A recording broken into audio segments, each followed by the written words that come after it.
in where I fit in, homie. Let me get in where I fit in, homie. Let me get in where I fit in, homie. Let me get in where I fit in, homie.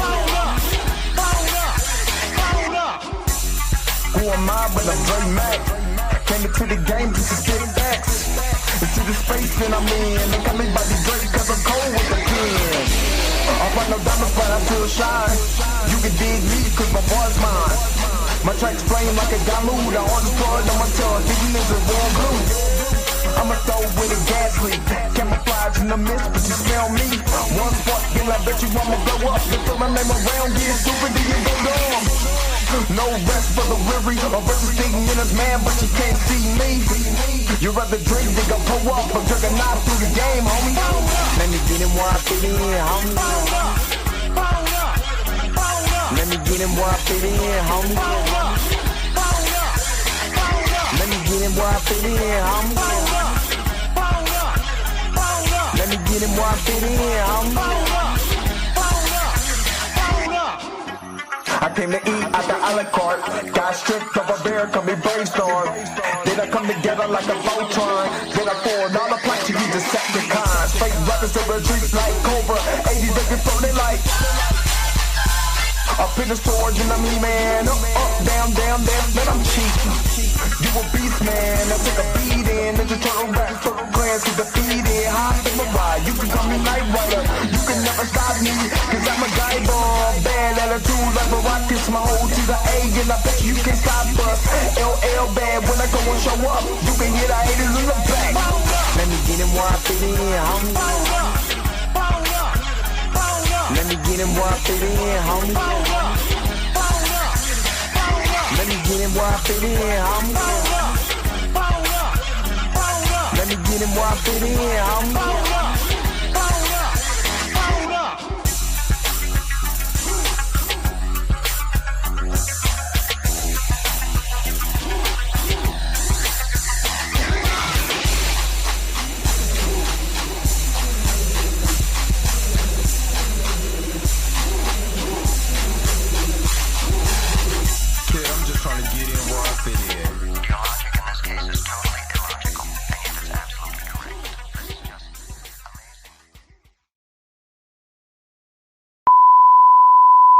This is a test.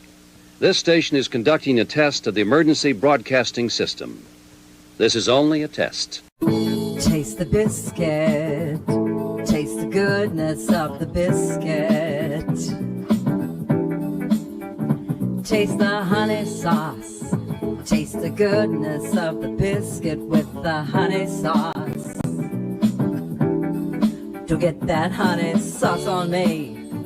I don't like the way it tastes with my chicken wings.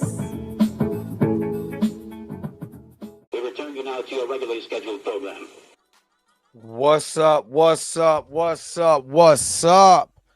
What is going on, everybody? This is your man Drake Mack coming to you again with another episode of the Drake Mack Show. 7:30 in the morning Central Time, 8:30 on the East Coast. And if you're on the West Coast right now, go ahead and get up because you already know that the early bird gets the worm. And on today, first episode of Peacemaker, we're going to do the breakdown, reaction, Peacemaker Season 2, Episode 1. This is going to be the breakdown. If you haven't watched this show, you have no idea what's going on, leave. Even though they do an excellent recap, leave if you ain't watched it. And this mug is wild. This is wild. But it's also phenomenal. It's wild and phenomenal at the same time. So if you haven't watched it, this is probably not the stream for you. Go bye. We'll see you later. In another streamer. Or go watch it and then come back. Go watch it and then come back. And then let us know what you think about it. Or just watch this on the replay. But for all those who are here, thank you, of course, as always, for being here. Hopefully you guys are happy. Hopefully you guys are healthy. Shout out to my man Heavy Gann over at the Heavy Gann channel. But you already know how I do. The real question is, Say why you hating on my energy? Say why you hating on my energy? I don't think you wanna be my enemy. all right. Let me see who was all in the house first, and we're gonna get into this. Miss Roberta, the church auntie, good morning. And when she say, let the saints say amen. Junior Network, good morning. Marley Martin's up here. Good morning. Eddie Foster, good morning. Sheed is up here. Good morning. Xavier Phoenix is up here. Good morning. Mrs. Rock Kitty, is good to see you up in here. Good morning to you. Erica D, aka She Loves Fantasy, is up in this piece. And Miss Aisha is up here. Aisha, she was girl that I never had. I don't even know if that's the lyrics. Good morning. Man, it smelled like SCD up in that mug after what I saw. That's what it smelled like. Wavy Things, what's up? Good morning. She can't wait to. Boy, y'all love that taste of biscuits, don't y'all? All right. Before we get started, you know what? I forgot to mention something. So yesterday, I went to go see TMNT on the big screen yesterday. And I had an amazing time because the last time that I went to go see TMNT at the movies or whatever was during the pandemic. And during the pandemic, I'm not even going to hold you. A brother fell asleep. Yeah, I just think we went too early, but brother fell asleep. So it was nice to go see TMNT,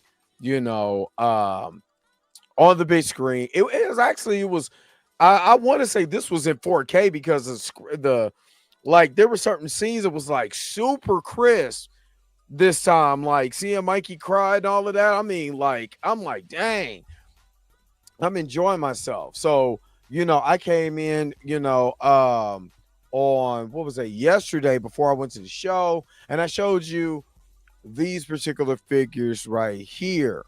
What up, Goddess Jamila? Good morning. But I failed to mention who hooked the brother up with this. Now, my girl Mika G, of course, for the Blurred AF, she went to that I forgot what the Comic-Con was that she went, but she hooked the brother up because she know how much of a fan that I am. And I got a whole shrine to turtles. I got turtle shoes. You know what I'm saying? Thank you, Low Mellow Ball. I bought your turtle shoes because I was just that intrigued.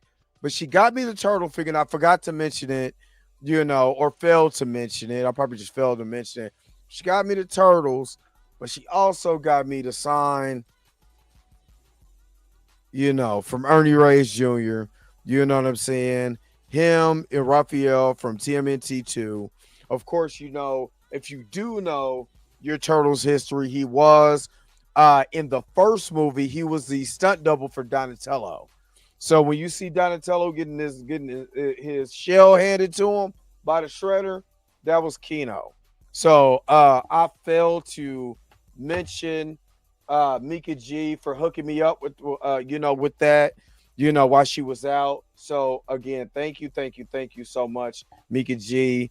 I really appreciate everything that you have done, especially since we've been collabing and doing this thing, with the Blurred AF and all of that. And she actually was thinking about me because she know that I'm a Turtles fan. So Mo, for real, she's just an amazing person, and I appreciate her for hooking me up. Now I gotta move these back out the way because I can't get to nothing. But let's move these out the way, and we're gonna get to what we're gonna get to it. And keep commenting because I'm gonna answer your Turtles questions here in a moment.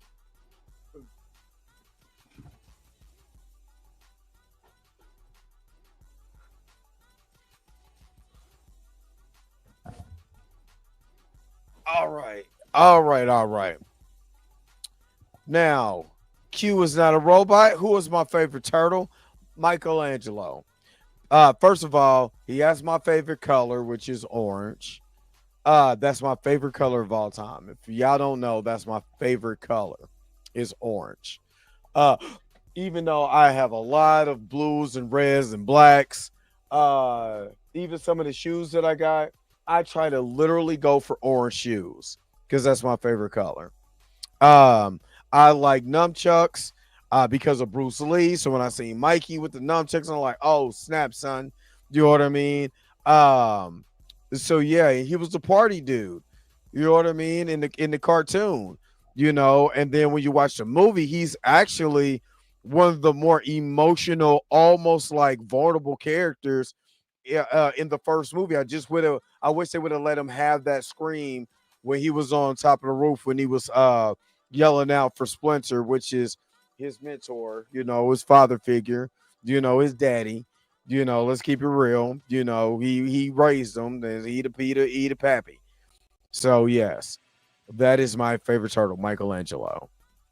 But who is your favorite turtle? Put it in the comment section below and let me know who is your favorite turtle. Uh Mika G, just who I was speaking of. Mika G. And again, I thank Mika G. Um because I remember watching um The Last Dragon and seeing my man Ernie Reyes up in there, and then when I seen him in Turtles, and then he went on to do Surf Ninjas, and she was able to hook me up with the Turtles memorabilia. I thank her so very much. That is just amazing for her to even think of me like that. You know, while she was out kicking it. You know what I mean? So, of course, much, much, much, much, much, much love. So make sure that y'all going over to Cinematic Nightmares, you know, and like and share and subscribe if you haven't. Um, let me see. Donnie and Leo. If I had to pick the second one, my second favorite turtle is always the controversial one, and that's Leo. Just because sometimes he's a very horrible leader. But I loved his characterization in Batman versus the Teenage Mutant Ninja Turtles. No, for every day. It's every day. It's every day. Hold on, real quick. Hold on.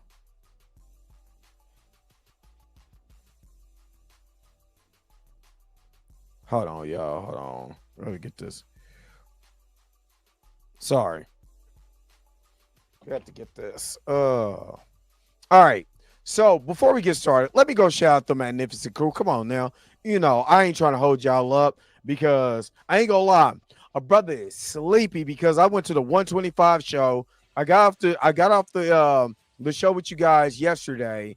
And afterwards, I went to bed, woke up at like 12:30, you know, got to the movies, watched the movies, and then we got off work early, and I just didn't want to fall asleep and then wake up late. Y'all know how I used to do. So I ain't gonna lie, a brother is sleepy, but I'm not so sleepy that we can't get through this today. So let me go ahead and shout out my crew. You already know what it do. I appreciate y'all. Let's go. Magnificent Crew. Hold up. Wait a minute. Wait. Whoa, whoa, whoa, whoa, whoa. Stop everything you're doing. Go and hit that like button. I know this is probably your first time watching and you probably enjoying everything. Stop fucking on the channel and go and hit that subscribe button so you never miss one of my videos or one of my morning live streams. And for only $2.99 a month, you know you can be a part of the crew. And shout out to all my crew members that have been holding it down for Dre Mack and the crew since the beginning. All right, back to your regularly scheduled program, now in service. Go. Bye.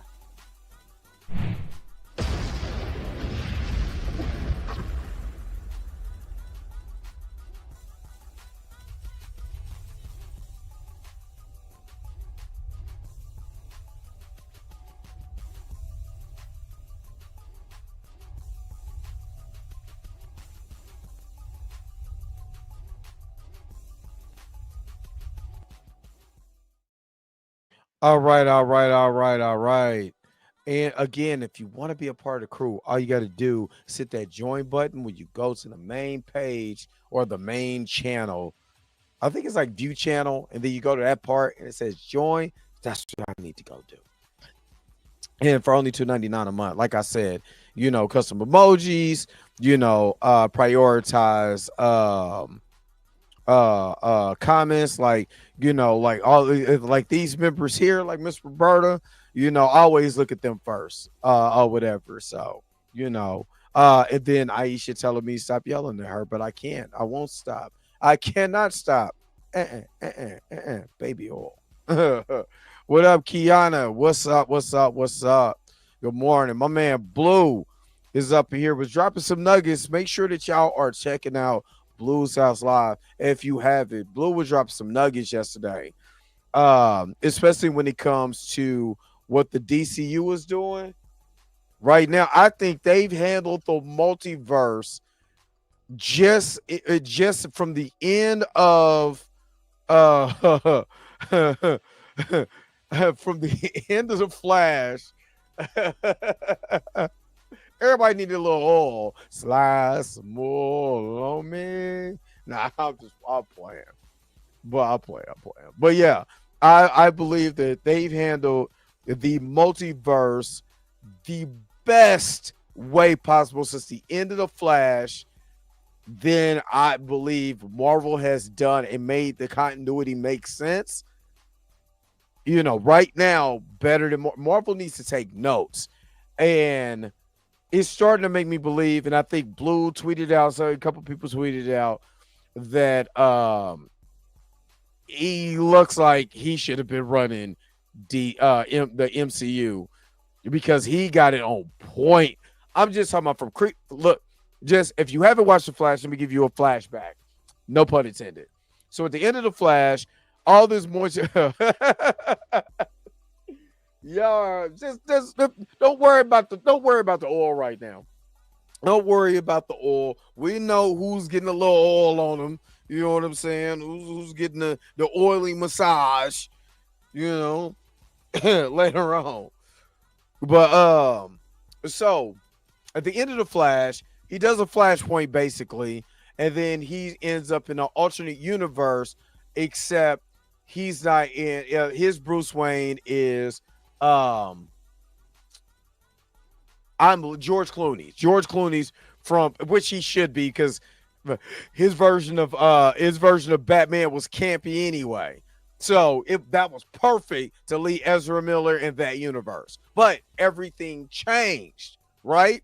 So even in this particular series, when they go through the montage to kind of catch you up from season 1, things have changed at the end. So instead of the Justice League coming, this is Justice Gang that was there with a silhouette of Superman and Supergirl.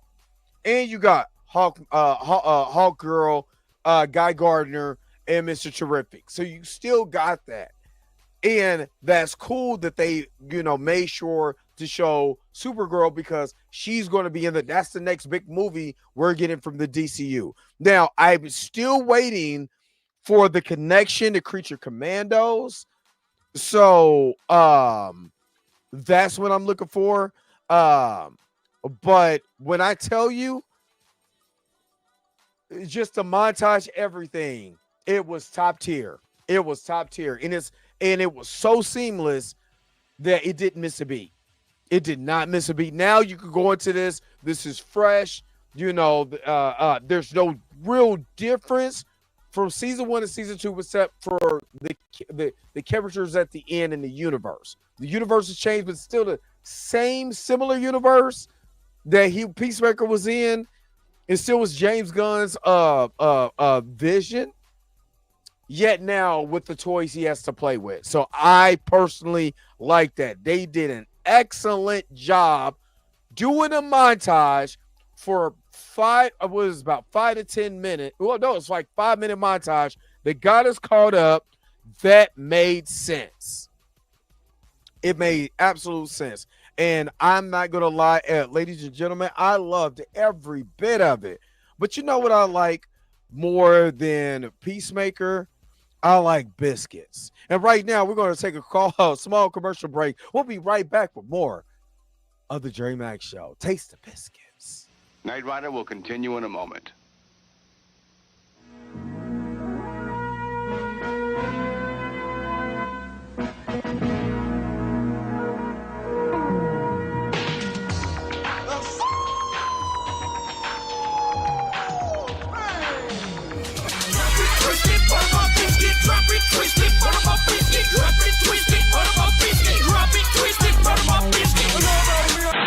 Them biscuits I smell, Mom.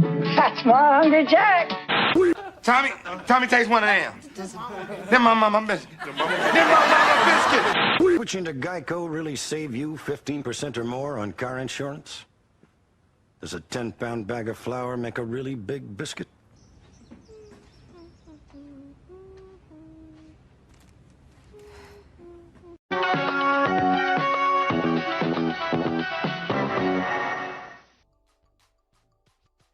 All right. Okay, we got a little biscuit actually. Here we got a little honey sauce. That means you guys are excited about the breakdown, but there is a portion of the breakdown I can't show you because I am not getting booted off of YouTube for Peacemaker's foolishness. So let's get into it. Let me share my screen. Like I said, they got wild on this this episode, and this episode is called The Ties That Grind. But before I get to that, there were some people who came into the chat. The Stizzles up in here, most definitely. What's up? What is going, Aisha? You're not tasting. You don't want to taste the biscuits with the honey sauce. I'm just trying to make sure, because I make sure to get you some honey sauce. I am Waffles. What's up? Good morning. Did I miss somebody? SKNL Sam. What's up? S Franchise. Good morning. You said I don't DCU fans enjoyed the show. I think they were using that retcon moment to trash Snyder fans. This show was highly rated in season 1. So I don't look at now. People gonna do what they want to do. Let's just be real. And there's nothing you can stop that. Yes, people gonna do what they want to do. At the same time, when you're looking at the continuity that James Gunn is doing, when we're looking at this bare bone surface, he's doing an amazing job so far. So, of course, if this is your first time watching one of my recaps, one of my breakdowns, I go through 10-second intervals. When I get to said scene, because my man got booger sugar, oh man, he got. First of all, I thought he was hallucinating. Just people popped up naked. I'm like, whoa, and it started to remind me of a lot of The Boys, like the feel of it. Big Samage, what's up, big dog? Good to see you up in here. But it reminded me of The Boys, but with James Gunn's flavor to it. I mean, it was some little penis energy going on in that mug too. Like I thought it was high on the sugars. If you high on the sugars, I can see you hallucinating some stuff like that. Nah, that was all real. I'm like, how'd they get there? Where they clothes at? Where your shirt at? And your drawers. You know what I'm saying? They still got my man. And let me do this. Let me say this. John, there's this. If you guys don't know, I'm a wrestling fan. You know, old school wrestling fan, all the way into the modern day. Some stuff I watch, some stuff I don't watch. But John Cena, to me, I would give Batista this too. But John Cena surprised me how well of an actor he is. Not taking anything away from The Rock either. But there is in season 1, there was a lot of emotion that I seen because his father was abusive. Father was a redneck racist. And he had to deal with that, with the loss of his brother, and him being blamed for his brother's death and all of that. There was a lot of emotions that was coming out of Chris, which is Peacemaker, that was coming out of him, that when I tell you Cena delivered, and there is one scene that almost got me in my feels, because as a father and a son, just getting a hug from your father, man, had a brother in his feelings. Had a brother in his feelings. You know what I mean? Like, I'm a hugger anyway. But John just sold the scene, vulnerability, being vulnerable, and all of that. I just didn't think Johnson, from him being prototype from back in the day, to the Doctor of Thugonomics, to You Can't See Me, John Cena, to Salute John Cena, it's John Cena, to him being a top tier actor and walking away from wrestling, because he could have still been wrestling, just like Ric Flair did for years. And he has it. As far as performance, all of that, John Cena has it. I never would have thought that I would be like, John Cena is a top tier actor back in 2005. I would have never said that. I would have said more of The Rock. I would have never thought Batista would be, but John Cena in this show just delivers, whether he's funny, whether he's vulnerable, where he's being sweet, like he's being sweet to hardcore and all of that. The vulnerability, just to show that raw emotion. You can't, that's talent. You either have it or you don't. And he sold it. Man, he never really sold in the WWE for real. You know what I'm saying? Because I watched some of them punches miss the mark. But man, does he sell it in this show. And I love that about this man. They talk stuff about James Gunn, man. James Gunn killed it with Peacemaker. And let me just say this, the last thing before we get into it. Don't never say that you can't build characters, because Peacemaker was a character before the Suicide Squad, I ain't never heard of that dude before in my life. I'm not a big DC fan anyway like that, but I never ever heard of Peacemaker before the Suicide Squad. Like, who the hell is that? And now you get the actor, you give him a script that showcases his talent when it's just him and another character, him by himself.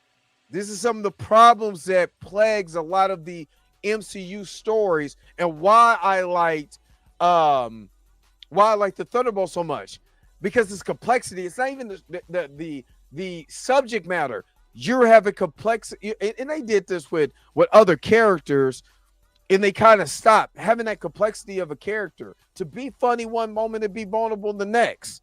You know what I mean? You gotta have that. And I love that James Gunn does that for his characters. All right, not for me yapping. I done talked enough. Let's get into it.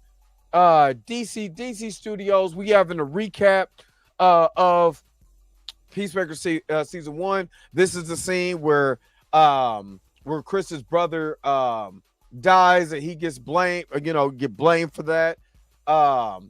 Him finding out that his daddy is the racist white dragon. Him with Vigilante, doing a lot of stuff with Vigilante, which he is literally the comic relief of this show. I think him and Judo Master is going to be the comic relief of the show. But this is just a recap of season 1. Him fighting his father, him actually having to put his father down, and all of that. Oh, Lord. Just the things I get to distract me in the morning. Him having to him being with the 11th Street kids and all of that. Let me see. God, this damn gnat. I swear to God, it's this one damn gnat, and I can't get this gnat. And I swear to God, when I find this gnat, he's gone. And I'm sick of him. hardcore being that. That's the scene right here. That is the scene where I was like, that's how you retcon. Because the end of the DCU, the DCEU was the end of Flash. So if you're a real Snyder fan, then you know the end of the DCEU when they flashpoint to another universe was at the end of Flash. We can't deny and say, well, that's not continuity. No, that was the start of a soft reboot. Marvel, take notes. They took everything, all the scenes that they did in the original Peacemaker show, inserted the Justice Gang instead of the Justice League, and that's all you needed. Now we know that the continuity from Peacemaker has been changed, but changed to fit in this new DCU. And he said, currently in the DCU at the beginning of this, he literally says that on here. So I love this scene, and to see the silhouette of Supergirl. I'm again. I think somebody was saying they're waiting for Chris to meet Big Blue, aka Superman. You know what I'm saying? I can't wait for that. And then remember, he was in Superman. John Cena was in Superman. He's in the scene where he's talking to the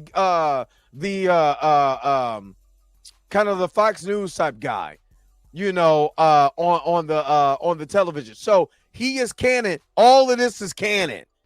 Only thing I'm waiting on for it to merge with Christian Commandos, because that show was excellent too. All right, let's keep going. And then they were joking, just kind of like what they was doing at the end of season 1, but except the jokes instead of the Flash and Aquaman is Guy Gardner and Hawk Girl. So that's good. They're giving Hawk Girl and Guy Gardner more to do. I believe they're saving Mr. Terrific, because the rumor is that that he's supposed to get his own series. So maybe they won't overexpose him. Well, I think he'll show up in his show. I think because James Gunn said in his Gods and Monsters that everybody will show up in every if you're in the movies, you're in the cartoon, you're in the television shows. So you got to be available. So I do like that. Mario Faith Warrior, what's up? I can't wait to see Supergirl. That's what I can't wait. I am more excited about Supergirl than I ever thought. I am excited because I believe not necessarily all of this energy, because you can't do all of what they were doing in this episode. I don't think that translate well, especially when you're trying to sell toys. At the same time, if they make her hardcore, badass PG-13, it will work. And that's what I'm saying. Give somebody a great story. Give them the actor the story that fits that character well, where they can be able to shine it, and man, you will make a star. They made a star out of Peacemaker. I'm just saying. I got the one I was fighting with yesterday. Me and this mug, I saw everything just real quick elbow right here. You know what I'm saying? Come off the top rope. Elbow drop. That's what I'm getting ready to give him. Anyway, we start off. This is basically picking up, I think, 6 months after they saved the universe. You know what I'm saying? After they saved the universe. And Odabayo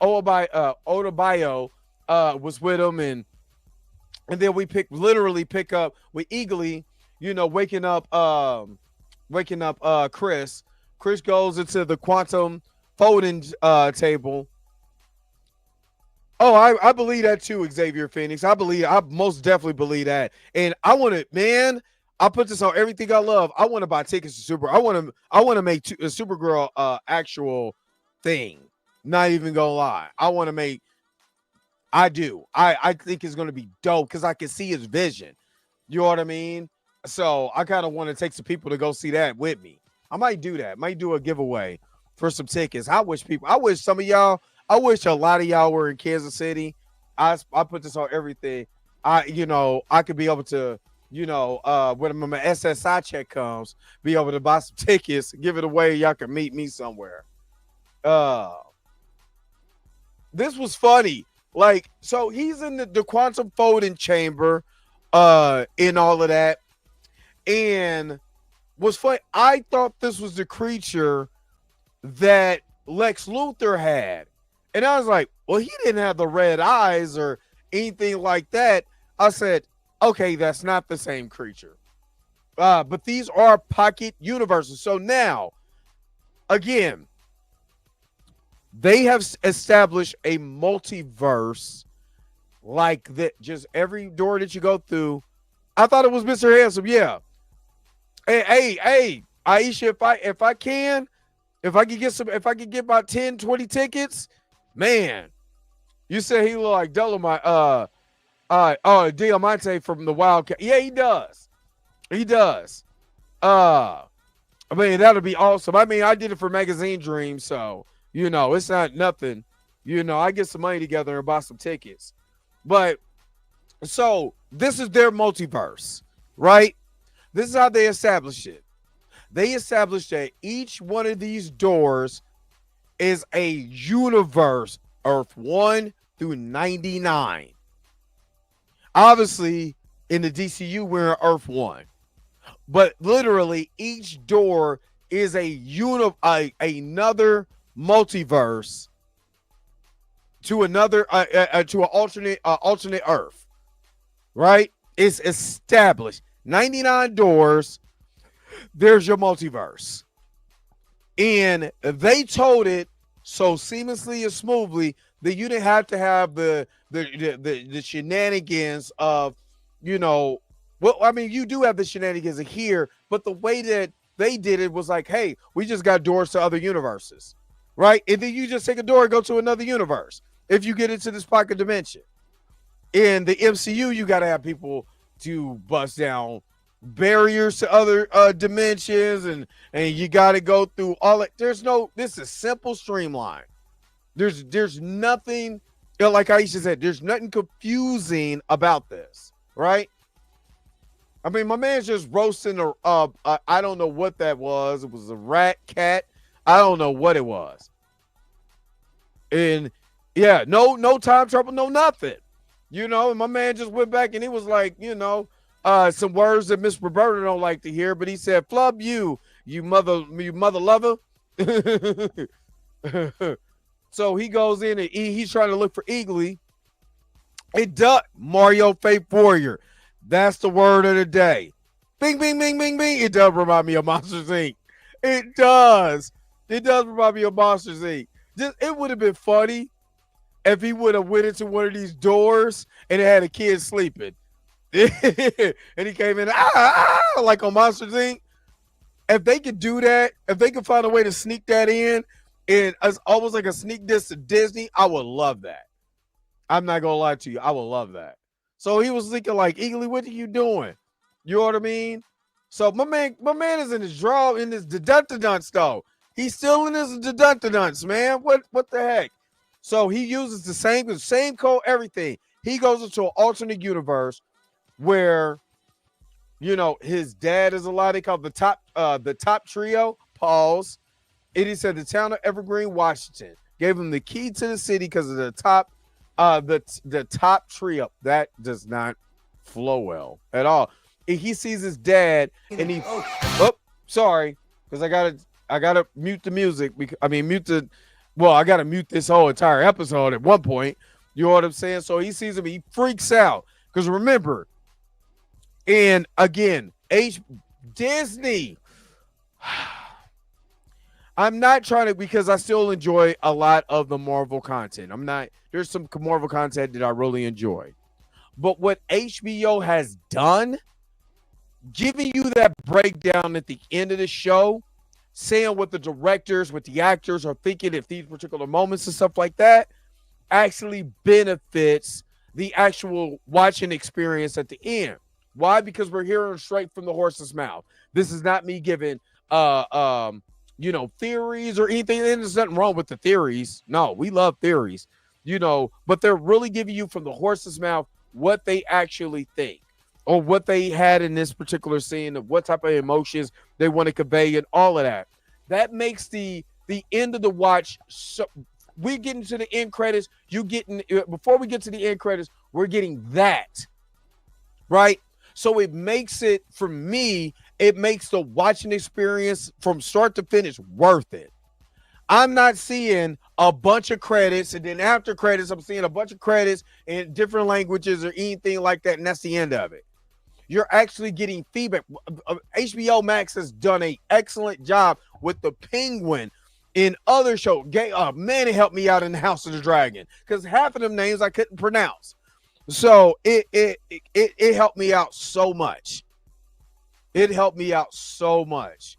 And so I like that. And I wish Marvel would do something similar. You don't give me a podcast later on. No, I don't care about the podcast later on that I have to watch way after the show ends. Give me this immediately. Tell me what these, I think it connected. Tell me if I'm wrong. It connects, for me, it connects me as a watcher, in, let's say, the audience member. You know, it's like listening to the actual actors and directors right after they film a scene, and we get to understand a lot more and the complexity of what said scene and all of this. Man, I love this. Anyway, I'm rambling, but we get to the new intro. Now, I'm paying attention to the intro. Yeah, Blue. Even though I wasn't a real Walking Dead fan, I did. The people who were Walking Dead fans love that because you get more insight on the show. And I do like that. And you're right, Erica. They do it for everything, and I love that. I love hearing the director's commentary. Now, I'm going to say pay attention to this dance because in season 1, we had to pay attention to the dance, and the dance was like the allegory for the butterflies, right? The alien species. There's things in this dance that I'm looking at that, we're first of all, we're dealing with multiverse versions of said characters. So when you see Hargrave and Chris together, you see them in the uniform, out of the uniform. You see, I believe there's going to be the other Earth that we're at. They're going to be versions of those characters. That's not going to be like the versions that we see here. You know what I mean? So there's going to be a lot that you probably will have to pay attention to in this show. So, all right. So, my man, from Saturday Night Live, when I see, first of all, that haircut is killing me. But him, Judo Master, man, I just can't. I can't wait. I still remember I remember going to the movies and watching the what was the skit that he used to do? Oh man, y'all gonna put it in the comment section because I'm having a brain fart. And he was like, hey, we can do it in the bud. Oh man.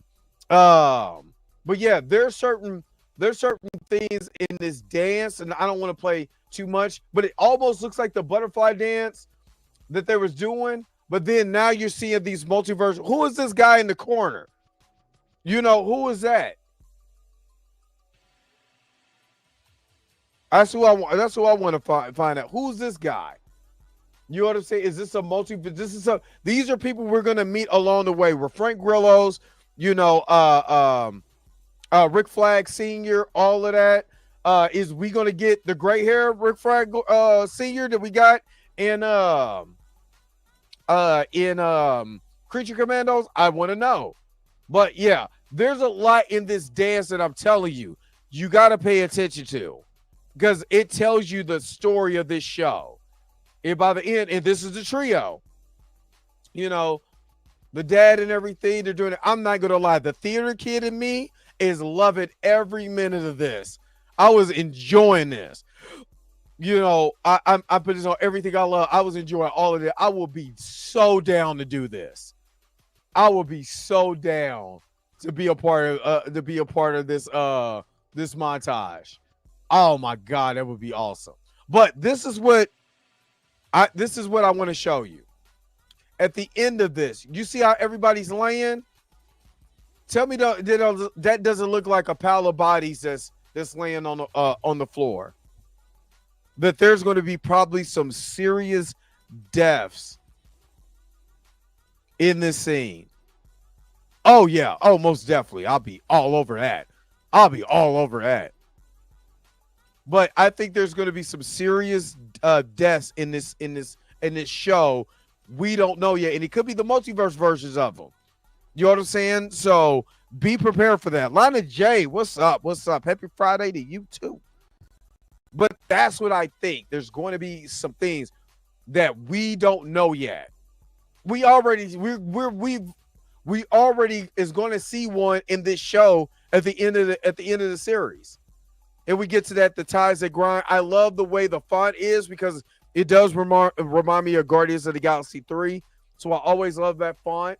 Plus, with the Peacemaker sign, I think he's gonna lose that whole entire universe again. He's gonna know what love feels like. It is all gonna be gone. That's what I feel. So we're 6 months from the events of what happened with the butterflies. That's where we're starting up. This is 6 months later. Where we're at. Adebayo goes and picks up Chris. He has this interview. They kind of, have a little dialogue. She's talking about her as girlfriend and how she's a badass and how she got a car now because they got, their own security services. Let's be honest. They were working for Argus at the end of season 1, which was ran by Amanda Waller. Now they're not. So everybody, the 11th Street kids, now are disbanded, doing their own thing. And I believe that all of them is going to have some type of issue, pertaining to not doing what they're supposed to, what they're not supposed to do right. What they want to do and what they are doing. I think that's going to be a key factor in there. So they have this conversation and then, and what I like about a bio in this series, and she was in the last series, even though she had her own problems and her own thing, she was the positive one. She is the one who kept uplifting Chris, no matter how much he was in his draws and all of that. And no matter, he's more mature now. He's not the jackass that he was in season 1. He's a lot more mature. And what John Cena said at the end of the series, when you're watching, them kind of break stuff down. And James Gunn said this: he's a more vulnerable Chris this season than he was in season 1 because he was a dick, So he's not, he wants to do the right thing. He's where Deadpool was. And Deadpool and Wolverine just kind of wanted to do the right thing, wanted to mean something, So, and again, I love the way that she uplifted him in this scene. But the girl, this lady, that's the right. I gotta play this scene out. Because the way that she ran out, I was rolling. And again, I gotta stop it and start it because again, YouTube copyrights. Their fair use sometimes don't work, especially when it's Warner Brothers. So she's coming out, and did you see the lady with the rabbit ears? That costume is hilarious. And y'all know who that character is, please put it in the chat below because I had no idea what was going on and who that character was. So he goes and has an interview with Maxwell Lord, which is Sean Gunn. Hawk Girl and Guy Gardner. They're having it, he's in an interview, but they're just doing this for she's White Rabbit. That's a real character. Junior Network. She's White Rabbit. I ain't gonna lie. Now I'm kind of curious. Is that an allegory for snow bunnies? I'm not even trying to be funny.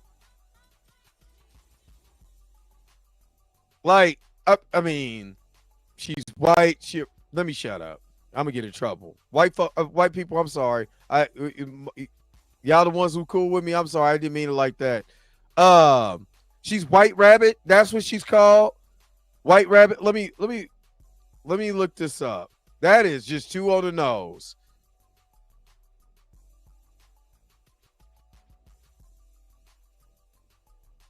Yo, that's crazy. White Rabbit is a DC Comics legacy name used by multiple characters, primarily the enemy of Batman. That's a real character. That is hilarious. And she out on the suit again. Can we get James Gunn his props? You got big ass John Cena with a toilet bowl on his head, and he's loving every minute of it. He's enjoying the character. Don't tell me you can't put these guys in the suit and just have them do their thing. And yes, James Gunn, that's a hell of a cut. I personally don't read DC like that. So, and again, Aisha, Marvel needs it. Man, I think DC is going to be at a point where you can't deny what they're doing, and they're going to be on fire. I'm talking about, I think they're going to go on their run. You know what I mean? I think they're going to go on their run. And I'm all for the competition. So they basically did this a formality. I mean, SKNL Sam, I thought it was the allegory for Snow Bunnies. My bad. I didn't know it was a legacy character. My fault. I'm sorry. White people, I love y'all. Don't cancel me.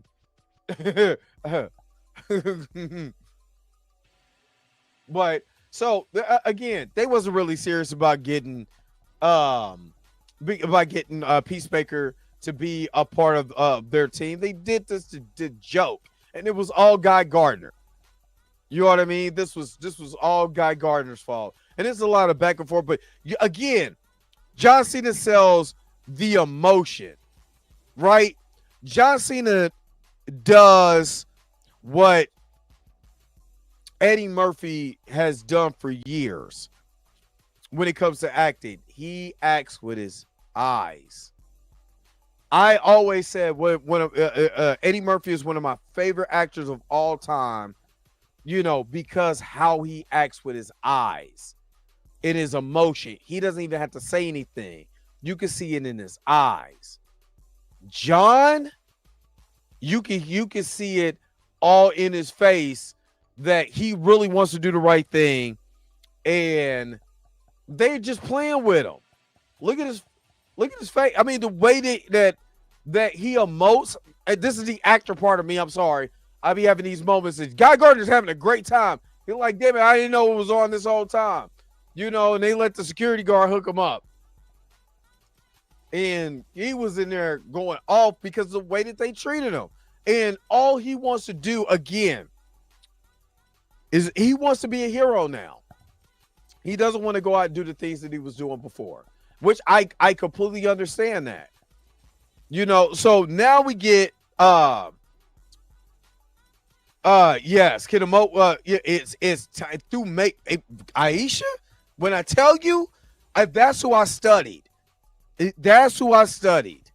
I didn't study Denzel. I studied Eddie. Especially watching The Nutty Professor like over and over and over again.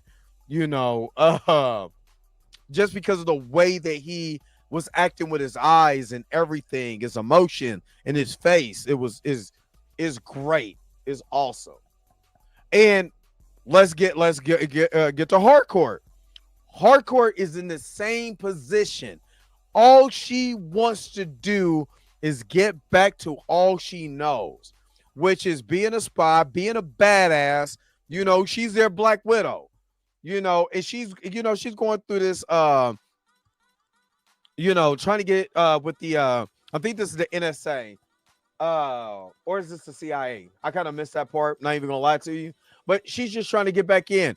And this guy who's evaluating her, the suit and tie was evaluating her, like, you suffer from toxic masculinity.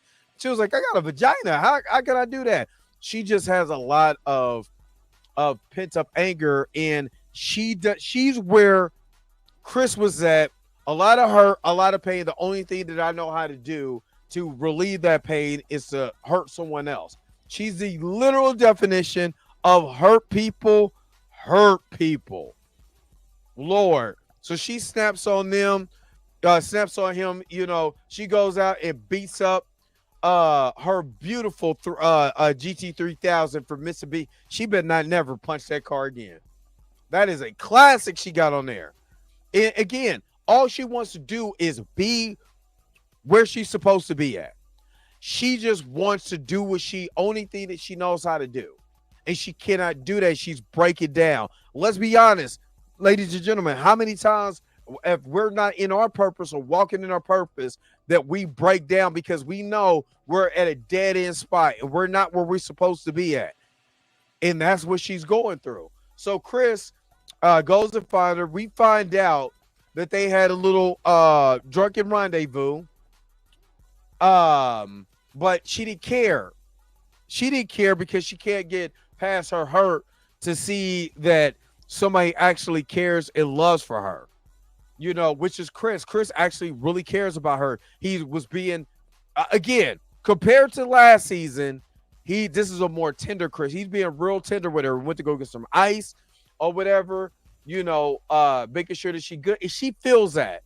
She feels that. She's looking at that and she wants that, but she can't let the hurt. And again, complexity of characters. This has been a long time since we've seen complexity of characters.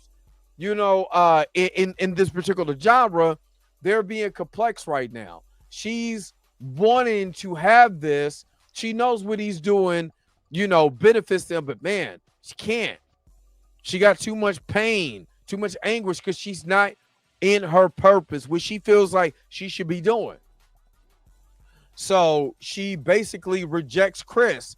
You know what I mean? And this is something that we've seen them go through last season. If you watched last season, this is a little bit of what they went through. So this is the part where I gotta pause because there's a lot going on in this scene. There's a lot of booger sugar.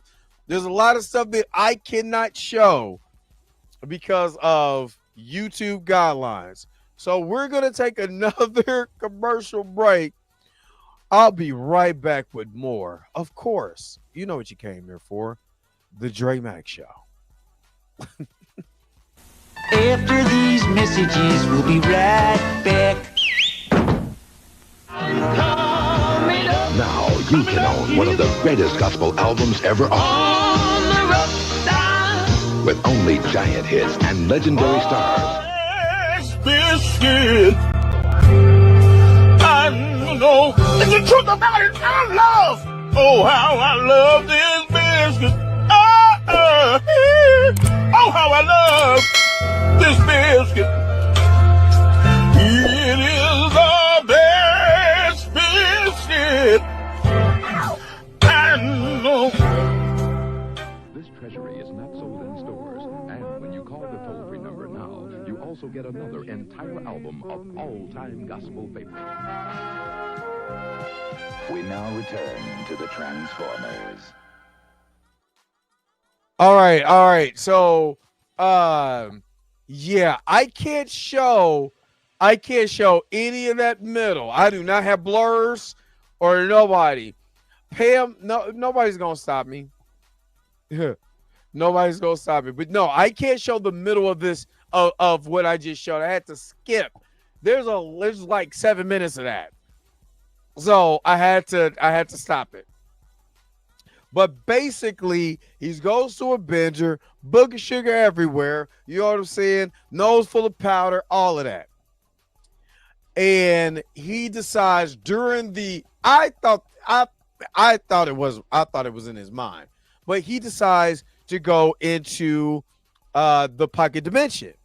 Now, we find out that that Rick Flag Sr. has been using, I can't think of the character's name like offhand right now, to spy on him. He can't really do it because, you know, that's his boy. Without Puma Lee, you know, that's his boy. But, you know, he was like, no, you have to, you know, they're spying on because there's anomalies going on every time he opens up that pocket universe. When he opens up that pocket universe, the same energy that we seen with the rift in the city of Metropolis, we're seeing here. And Frank Grillo and Rick Flag Sr. is like, no, we're not having that. You know what I'm saying? But I want you to make sure that you have, eyes on him at all times, which is bad. So, is it Damon? No, it's not his character. John. It's John. Couldn't think of his name. It was John. So John puts in the call like, yes, there's an anomaly going on, but he didn't take the picture because he was just standing there because he was trying to contemplate, was he going to this universe? And he was like, we don't want another anomaly like we seen. That's what Rick Flag Senior is saying. So he goes in there and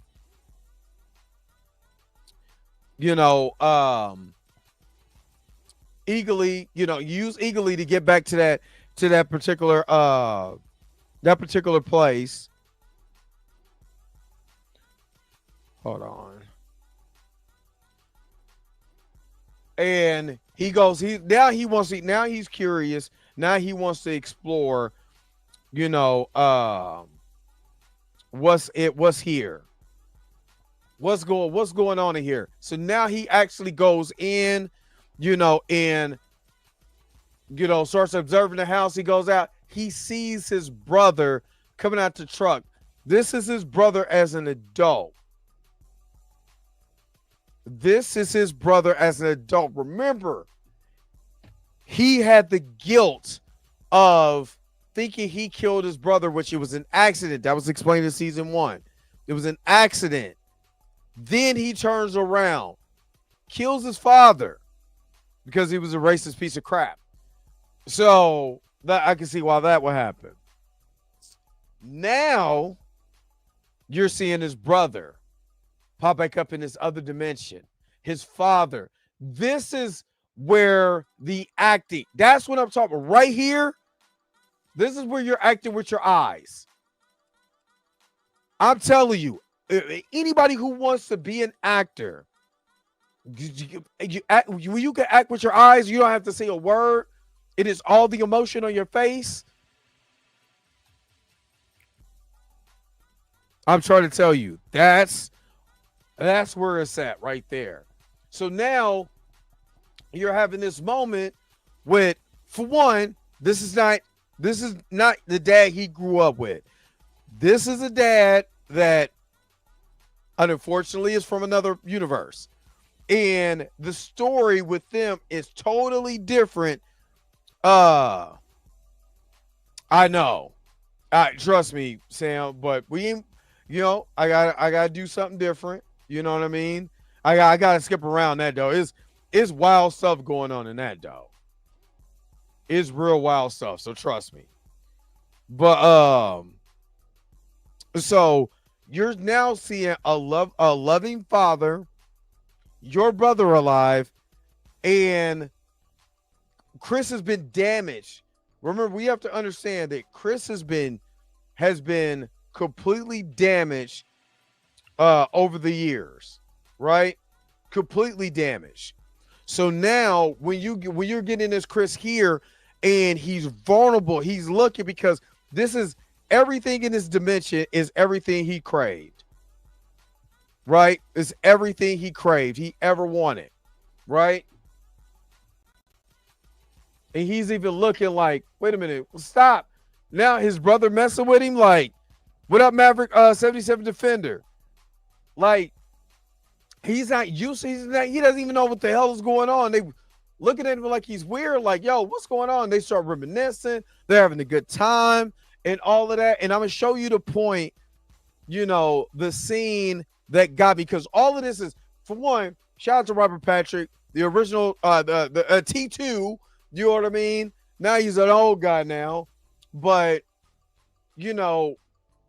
the way that he played the character now compared to season 1, I mean, it's masterclass in character acting. In again, Chris is just trying to figure this all out. Now, we get to Hardcore. Hardcore was looking for a fight. Hardcore was looking for a fight. She was waiting for one of these dudes to say something, and she found the right one, and he got kicking him in the nuts. I mean, she's over there, she's over here on her a Black Widow slash what's my girl's name? Oh man, from Mortal Kombat. Sonya Blade. You know what I mean? She's on there. Pop, pop, pop. I mean, talk about she was just looking for a fight. Again, the definition of hurt people. Hurt people. My man was like, hey, you need to get up out of here. She was like, huh? Wait a minute. You really want this? I'm gonna give it to you. Pow! Yeah. Have you ever got hit with a pool cue? I mean, a pool ball? No, I don't want none of that. You know what I'm saying? Then they start playing Stop 'Em in the Nuts by the Lethal Injection crew. They start beating the crap out of her. Stop 'Em in the nuts. I'm gonna stop 'em in the nuts. I'm talking about, but they beat the crap out of her and threw her out the bar. Bloodied and bat. She is spiraling. And again, I go back to when you're not in your purpose, you're not doing what you're supposed to do. You're not in the right position. And every time you try to get in that position, something is holding you back. You know what I mean? Seriously, this literally is what it will look like. And she would be a dope Sonya Blade, though. Like, I am not even going. She has more of the look than the lady who's playing Sonya Blade. And Peacemaker would rival the boys. I think sometimes, but the only thing I don't like about the boys, they try to force a lot of the cussing or a lot of the sex and stuff like that. Like, dog, you ain't got to force it. You don't have to force it. But anyway, let's get back to the story.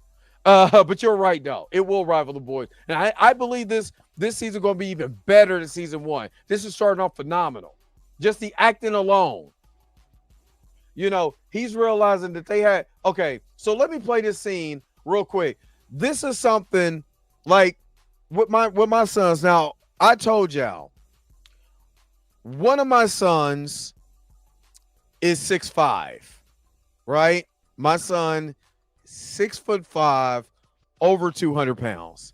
Daniel, if you're watching this, I love you, buddy. Daniel's a big dude. But when Daniel still comes down to hug me, he hugs me like when he was a kid. You know what I'm saying? In my little 5'9" ass looking up at my son, but he still hugs me like I'm daddy, even though he's huge. He's big. He's a big dude. You know what I mean? My other son, Davion, my kids. The former media, what's up? Yes, thank you, Q is not a robot. Thank you. But even my other kid, the way that they hug me or whatever, I love it. I love it. And you're about to see when somebody has missed a few hugs, the emotion. I got to just play this out because this was amazing. Again, this is just that little touch on his ear was all it. Let me pause it. Chris's season 1 did not get that. He was so emotionally detached because he wasn't loved. He wasn't loved by his father. He lost his brother, being in the military, all that. He just became very, hardcore, very distant from everything. Now he's with people that's actually showing him love. John Cena sells this. Like, he's like, dude, what's going, yeah, most definitely. Miss Rock Kitty, they're still my babies, no matter how big they are. All of them. They still my babies. But I'm going to give just this acting award. Just the way that he stops him. And just say, again, he never got to tell his brother that he loved him. This is his opportunity, to tell his brother that he loved him. And he just said, I love you. He was like, I love you too, man.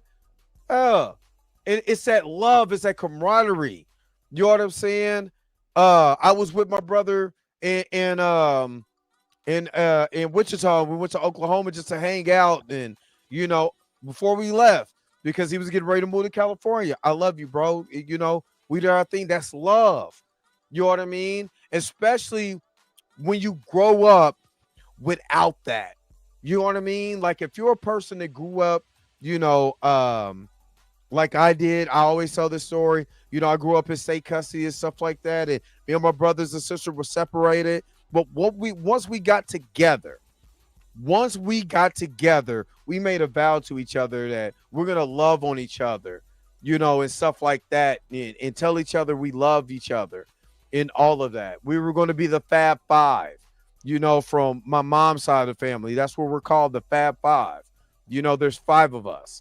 You know what I mean? So because we didn't get to live with each other growing up, but we all had our own circumstances. The 3 girls, you know, going through foster care together, and then me and my brother living with different grandparents on different places. You know what I mean? But when we got together, we made sure to show each other that love because we know what it feels like to be without. That can hinder your relationships, whether we're talking about girlfriends, marriages, any of this stuff. That hinders a lot of that stuff. And you're seeing it on screen. And when I tell you that John Cena did a master of a job in this scene, this is acting. He's acting. That is him. That's feelings. Man, oh my God. The actor in me is loving this. It makes me emotional because I understand where he's coming from. That's what I'm talking about. This is a deep cut character that I never heard of prior to the Suicide Squad. Watch him in one movie. He got his own spinoff show. That's the way that you build character. Now I look forward to Peacemaker. I want to see more Peacemaker. That's the way that you build a character, man. You know, and you got to ask yourself, you know, or a lot of people building characters, or we doing cash grabs? So John was letting Obadiah know that, you know, this is the thing. He wants me to go get Chris, but I can't because I don't want to sell him out. We're friends, and he's in this pocket dimension. You know what I mean? So, you know, I just don't want to do that. So they're trying to figure out a way to be able to, you know, to get this, more Peacemaker, less house parties. And she slimmed down from last season too. She looks really good. I think she's cute anyway. We're a little chocolate self. But anyway, but he's like, I don't want to get fired. He was letting them know, like, I'm not trying to get fired or whatever. We got to find a way to be able to do this. He was like, remember, we're the 11th Street kids. We're gonna make a way. We're gonna find out how to be able to do this, and we could be able to go get Chris because we already know where he's at. We know he's in his home. This is the Anomalies. He's at his dad's house, so we could be able to do this. So this is where it starts getting freaky because he goes in, he sees this room, you know, his brother's room, and all of these guys are basically, it's like they're living with each other. You know what I mean? But right there, he sees that in this universe, you know, first of all, he looks a little douchier. He looks like his heel character when he had that brief heel turn and in WWE. He looks like that, but he was with Hargrave in this universe. They were in love. But the Peacemaker from this universe shows up and he thinks he's a shapeshifter. And instead of listening, they get into it. You know what I'm saying? My man got stars on his helmet and he chased him down. He got the hell up out of Dodge, but without getting that back ripped. And he was over there getting beat up. He was getting beat up by himself. Pow! And then we see some John on John action. Pause. But I will give them props. This was a lot of practical effects. This scene shot, this whole act, this whole third act was great because it sets up so much more. You know, bow, a lot of wire work, a lot of my man back getting beat up. You know, a lot of stunt doubling going on. Bow over there hitting him. And of course, I'm telling you, when it comes to action scenes, I think wrestlers are the best. The reason why is because they know how to be able to take punches and sell them. I mean, wrestlers are the greatest dudes to do stunts. I'm sorry. I'm always saying that. If Chill was in here, he will say it too. I think he would believe me. But I gotta kind of play it out. He's literally getting ready to try to take him out. He's not even listening. You know what I'm saying? He's getting ready to pow. He was like, "Oh snap!" And he just hit the button. Oh, oh. Can't show the rest of that because YouTube. He like, "Oh snap! I didn't kill my other dimensional character." In the way he died, I'm not gonna lie, he died kind of funny, like,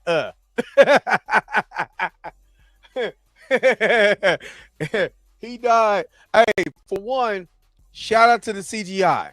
Shout out to the CGI to have the other guy look like John Cena, and it looks good. It looks good. But the way he died, I was rolling. Him being daylight. And then John Cena was like, oh snap. He said, wow, Steven Seagal disagrees with that statement. And then we get to the end of the episode. And again, James Gunn is doing it again. Is doing it again. He came out swinging in this episode. If you have not seen this episode and you watched here and sat through this recap, go back and watch this episode. It was phenomenal. And of course, we're coming back next week. Peacemaker Fridays. You know what I'm saying? Peacemaker Fridays. Until Bel Air Fridays come back, this is Peacemaker Fridays. This was great. I enjoyed all of this episode. All of it. I just bought Superman on digital. So I can stop watching the bootleg. But anyway, I didn't say that. But let me take another quick commercial break. And I want to hear you guys' thoughts. We'll be right back with more of the Dre Max Show. After these messages, we'll be right back. Taste the biscuit. Taste the goodness of the biscuit. Taste the butter spread. Taste the goodness of the biscuit with the butter spread. Get your butter spread all on me. I don't like the way it mixes with my mac and cheese.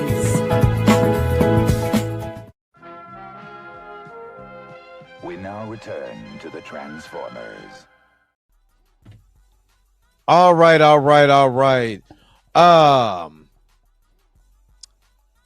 What did you guys think about this episode? I kind of want to read you guys' comments. And most definitely, we're going into Gen V season 2. We're going into Gen V. Most definitely. I love the boys anyway. So we're most definitely going into that. Most definitely. What up, Tina? AKA Minty guys, and what's up? Well, what did you guys think about this episode? Aisha saying James Gunn, we trust. You are very late, but you good though. He said, "Oh my God, my coworker just walked in tears. People are, I'm trying to tell you, people are going through a lot. That's why it's always good to have some compassion and stuff in your heart for people. I was thinking about it like this, and this is wild. But I thought about it like this because I was having a conversation with my sister. And I said, it's a shame people come in the name. Some people, I'm not saying everybody, and I'm not picking on Christians because it's a lot of people do this. They come into the name of some, like Christianity or some religion, and then they will feed their dog human food before they feed the next person that's their neighbor or their family member. This is the world that we live in, man. So prayers to your coworker. Prayers most definitely to your coworker. But yeah, Aisha gave it a 9.95. Put your body in overdrive. I bet 9.95. If you know the end of Turtles, then you know what I'm singing. But 9.5. Mario Faith said it's a 7 out of 10. Yeah, most definitely. Most definitely. I'm going to give this episode a 9.5. I'm not gonna lie. The orgy scene threw me. I'm not even gonna hold you. Now, I ain't got nothing against, the freaky leak. How you like it, nanny? Freaky leak. I ain't got no problem with it. It just came out of the blue for this. It came out of the blue. I think the acting and the storytelling, connecting the universe from where they want to start at now, basically the end of Flash now makes sense. Hey, you got props for me. I liked it.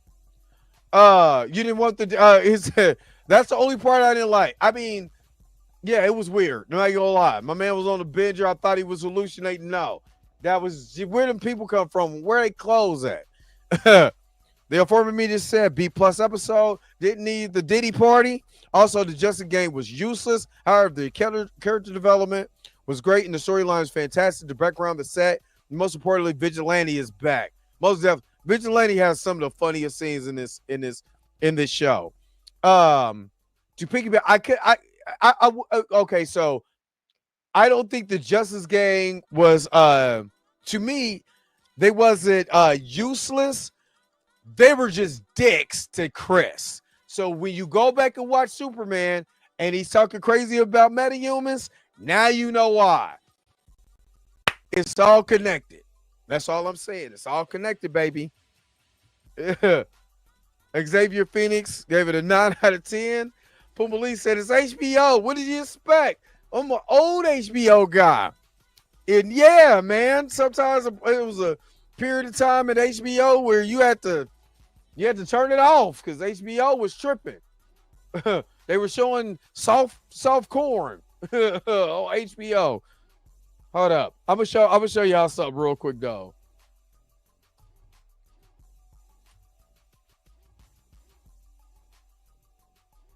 Hold on, because I know you guys remember this.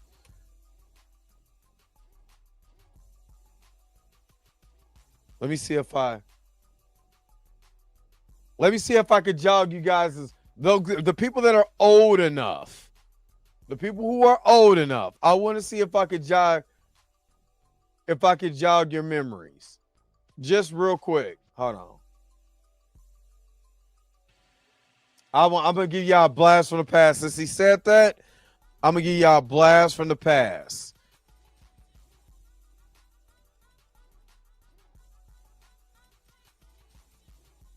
Since we all HBO, the old HBO. Let me see if you guys remember the old HBO. Let's let it play. Oh yeah, I talked about that in the beginning in former media. I loved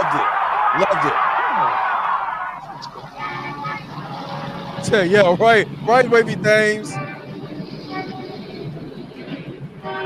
Let's see if y'all remember this.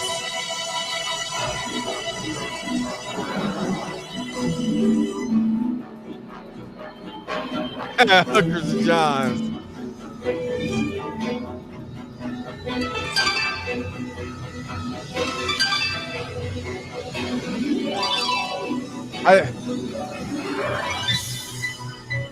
Have you asked Showtime or Cinemax?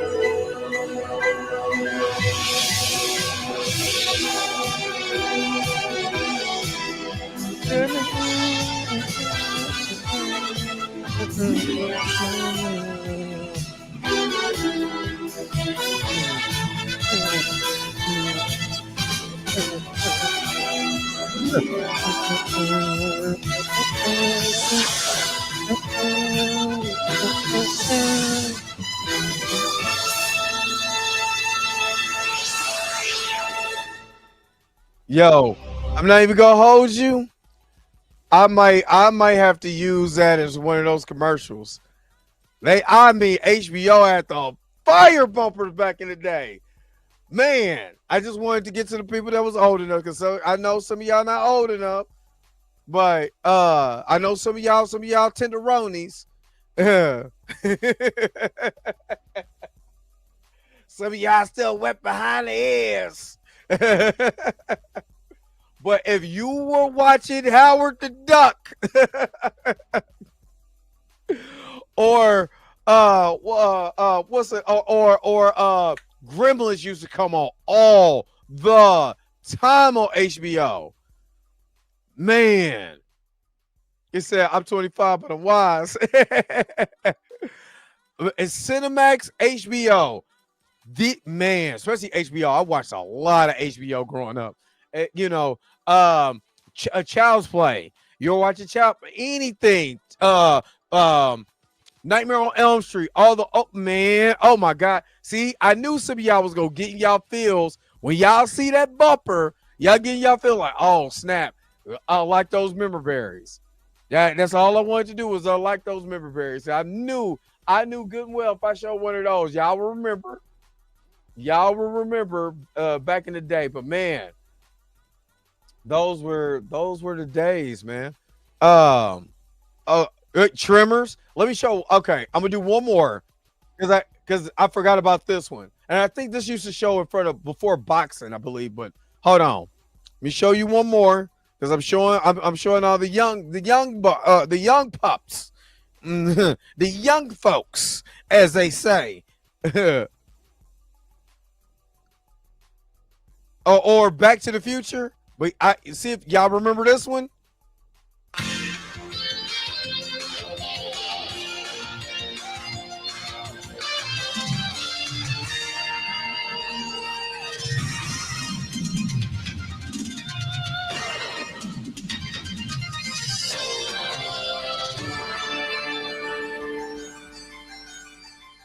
Somebody about to sit with their mama and watch Steel Magnolias.